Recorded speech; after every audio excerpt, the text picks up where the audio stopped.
সালে খারুপেটে বনগাঁওতে দীনদয়ালে ওখানে art college হিসাবে আপনার স্বীকৃতি দিয়েছে, আপনার স্যাংশন করছে, 2 কোটি টাকা মঞ্জুরি দিয়েছে, বিল্ডিং এর কাজ কমপ্লিট হয়ে গেছে।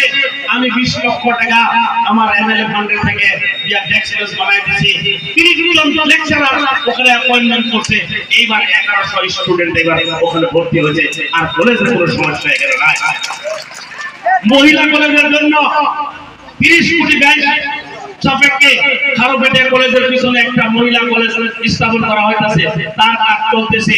কম দিনের ভিতরে সেই কাজ শেষ হবে আর এটা উন্নয়ন হবে।